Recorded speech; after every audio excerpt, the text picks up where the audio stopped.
The Search for the Reality of the Unseen World. 2. Abdel-Moumin Ahmed. Spiritual Knowledge and the Formation of the Human Being. A sound understanding of the world of the spirit and the unseen enhances the quality of life, granting the individual greater psychological well-being and a deeper sense of existential certainty. Carl Jung observed that a person whose life is guided by a meaningful religious or spiritual vision is generally more psychologically balanced and emotionally stable than one who lacks such a vision. In my view, this is because such a person possesses a more complete understanding of existence. The religious concepts of paradise and the kingdom of heaven, in their deepest sense, express precisely this reality.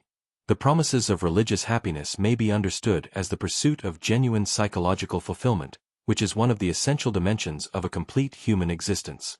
One of the greatest purposes of the religious enterprise is to acquaint humanity with the unseen world, the realm of the spirit, and the spiritual dimension of human nature.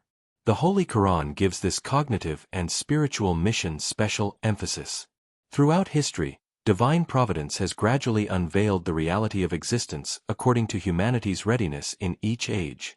It appears that today humanity is more prepared than ever before to receive a broader understanding of the spiritual world, drawing upon a variety of sources, including individual and collective spiritual experiences, as well as rational inquiry, contemplation, and personal experience.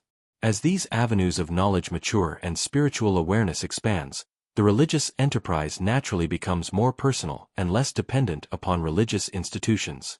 In this process, the institution gradually evolves from a dominant authority into an educational and service-oriented framework, while individuals enjoy greater freedom to understand sacred texts and to cultivate their own religious and spiritual experiences. For this reason, every person should serve faithfully within his or her own religious community without denying others the right to their own understanding, interpretation, and spiritual experience. People should remain free to interpret their spiritual knowledge and experiences, provided their sincere aim is to seek truth and goodness. A fine example can be found in the relationship among many Islamic Sufi orders, where mutual love, respect, acceptance, and cooperation have often prevailed despite differences in practice and interpretation. This is the model that should characterize the relationship among all religious, faith-based, and spiritual communities, in accordance with the Quranic command. So compete with one another in doing good. To God you will all return. Quran 5:48.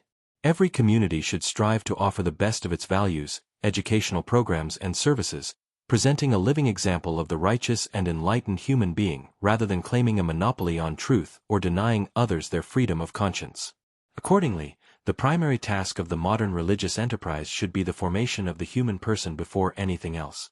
Nurturing individuals as persons, as members of families, as contributors to society, and as human beings who are at peace with themselves, with others, with nature, and with the spiritual environment in which they live.